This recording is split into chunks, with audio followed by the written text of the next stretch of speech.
Mr. Rhino's April Fool's Day. It seemed an ordinary morning in Animal Town. That's where the start of this story is found. Mr. Rhino was sleeping soundly in his bed, unaware of the curious day lying ahead. Mr. Rhino's home was tidy and humble, though his sock drawer was sometimes a bit of a jumble. He possessed printed ties in amounts inordinate. His closet of suits was organized color coordinate. Mr. Rhino enjoyed the opera, fine arts, and dining. He relaxed reading classics in his chair, half reclining. His manner implied a nature that scorned vacuous fun, never invited to partake in amusements with everyone. 8 a.m. and his alarm was ringing away. Mr. Rhino sat straight up in bed, just like every day. His hooves found his slippers in his catatonic state. He marched to his calendar to check on the date. Oh, why do mornings come much earlier in my old age? He mumbled, flipping over the most recent calendar page. His muddled morning fog at once cast away. Well, would you look at that? It's April Fool's Day. I ought to participate, surprise some local folks. He wasn't known as a purveyor of practical jokes.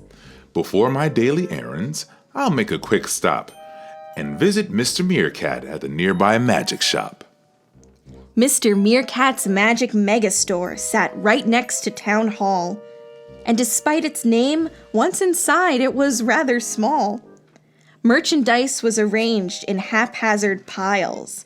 Mr. Meerkat followed Mr. Rhino up and down the aisles. Rhino baby, what brings you in here? It's my busiest day of the whole fiscal year.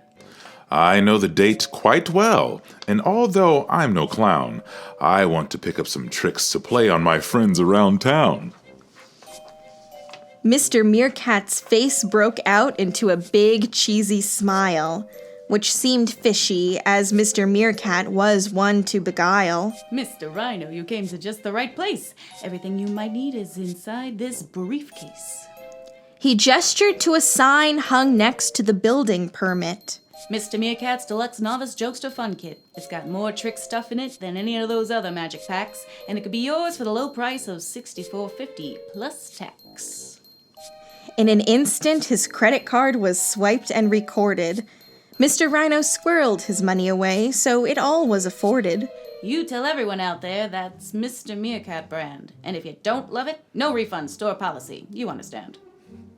On the bench outside, Mr. Rhino undid the briefcase latch and tried not to notice the cheap handle partially detach. He examined the contents contained there within. Deluxe was an overstatement, much to his chagrin.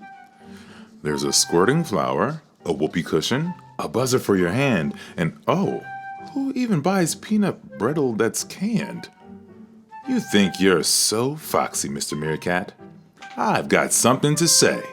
But the sign on the door now read, "Closed for the day." Dismayed he had wasted his cash, the fruit of his toils, Mr. Rhino headed to town to make use of his spoils. First was a stop at Ms. Oxpecker's Peckish Cafe. Mr. Rhino drooled at the fresh pastries that lined the display. Mr. Rhino, you're later than usual. I'll get your latte started. You made it this long uncaffeinated, I'd say you were lion-hearted. As Miss Oxpecker busied herself preparing his morning libation, Mr. Rhino selected her for some peanut brittle victimization. He aimed the can at Ms. Oxpecker and ducked, just in case, as the spring-loaded stuffed serpent flew right at her face. Poor Miss Oxpecker flailed as though fending off a vicious attack. Her wingtip caught the pastry cart, toppling all of the snacks. Mr. Rhino remembered belatedly a statistic he'd heard, that snakes often snack on defenseless little birds. Her husband, Mr. Lobster, appeared from the kitchen back door, looking ever so crabby if he wasn't before. What's the idea, Mr. Rhino? You're scaring my wife! He'd been chopping some pecans and was still holding the knife. It was a joke. I'm sorry. I didn't mean any harm. Get out of here, Rhino, or you'll buy the farm! He headed to the library next. I hope the staff is more gracious. That Mr. Lobster has always been rather pugnacious. The Animal Town Library was grand and Romanesque. Mr. Otter, the librarian, was buried in tomes at the enormous front desk. Mr. Rhino, pull up a chair. Let's clear off this scholarly rubble. You seem to be caught up in some organizational trouble. Yes, these books can be grouped by classifications, expansive or infinitesimal, by author, title, date of publication, or even Dewey Decimal. I won't hog any more of your time. You have much to discern. While I'm here, please accept this late book return. Incurring late fees is not in your nature. Fees means money you owe me in library nomenclature. As Mr. Otter drew up an invoice for figures unpaid, Mr. Rhino targeted him for the next prank escapade. Mr. Otter chastised two roughhousing, fluffy wolfhounds. Hey, this is a library! No monkeying around! With Mr. Otter distracted by the chaotic atmosphere, Mr. Rhino sighted him with his squirty flower boutonniere. Apparently, this blossom was significantly filled up with water. In 5 seconds flat, it had drenched Mr. Otter. What on earth, Mr. Rhino? Is this how you get your kicks? Well, it's not one bit amusing. Water and paper don't mix. Mr. Rhino left quickly. He didn't want to be taunted. I'll see myself out. I can tell when I'm not wanted. Mr. Rhino proceeded to the post office, hoping he'd be admittable, as the library had now become quite inhospitable. With 2 tricks, utter failures. Of that he could admit. Maybe visiting my P.O. box will cheer me up a bit. The care of Mr. Rhino's P.O. box was paramount. Ms. Lamb was the representative in charge of his account. But her desk was quite empty, along with her chair. Mr. Rhino approached Ms. Goat when he found Ms. Lamb nowhere. Is Miss Lamb available, or is she on her lunch break? She's in the back room picking out on some vegan cheesecake. Mr. Rhino's eyes glinted. Well, he'd be quite a loon if he passed on this moment so opportune. Mr. Rhino leaned forward as far as his low back would permit and deposited his whoopee cushion where Ms. Lamb would soon sit. As Ms. Lamb plopped down in her chair, when she finally came round, the whoopee cushion let out a prolonged and rude sound. As the shock reached her heart and the sound reached her ears, Ms. Lamb turned the brightest of reds and burst into tears. Miss Lamb, it's a noisemaker. There's no malodorous swift. Mr. Rhino tried to console her, offering up his handkerchief. You see, Ms. Goat whispered, passing her friend some fresh tissues. Miss Lamb struggles with gastrointestinal issues. Oh dear. Mr. Rhino started. I didn't mean to poke fun. Ms. Goat answered. But the damage is done. Ms. Goat gave Mr. Rhino a sheepish look as she led the weeping Miss Lamb to her cubicle nook. I wouldn't have played a trick if only I'd known. Maybe I should have spent April Fool's Day on my own. Mr. Rhino walked home, his horned head hung low. It's hard to stampede when you're filled up with woe. His mind crowded up and his stomach in knots. He made a stop at the duck pond to settle his thoughts. I wanted to be included as a part of the group. All I did was act like a big nincompoop. My feelings inside I just couldn't construe. Why is it so hard for me to ask to play too? Mr. Rhino looked out at the pond, a stray tear in his eye. I guess you're never too old to sit down and cry.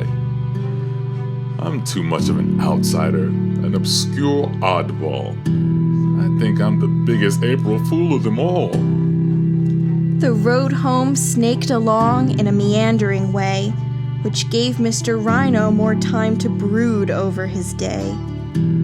I'll have a quick cup of chamomile as my evening tea, and put this disastrous day behind me.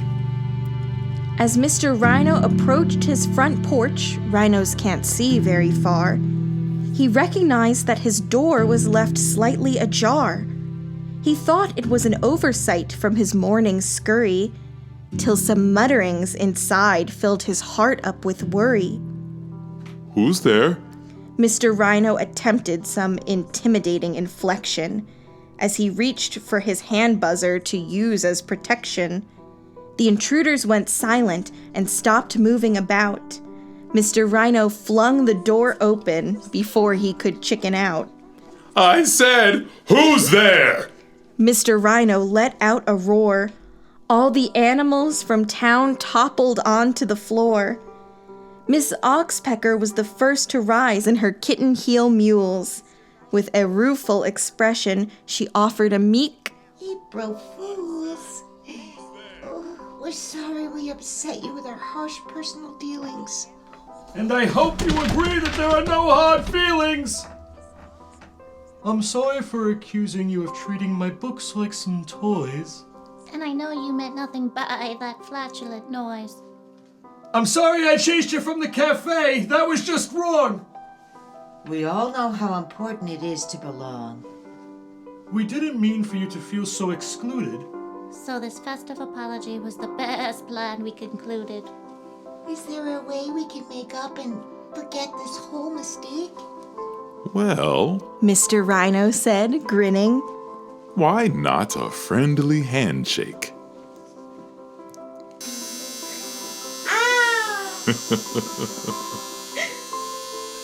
From then on, Mr. Rhino felt like he had it made.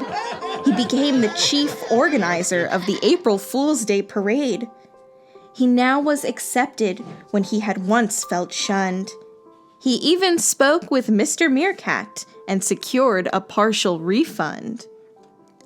Mr. Rhino and his friends had lots of fun horsing around, and things were that much more neighborly in Animal Town.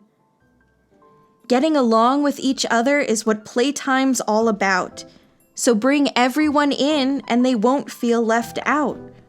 Whether it's games or toys, it's always better to add. When there's more people included, there's more laughs to be had.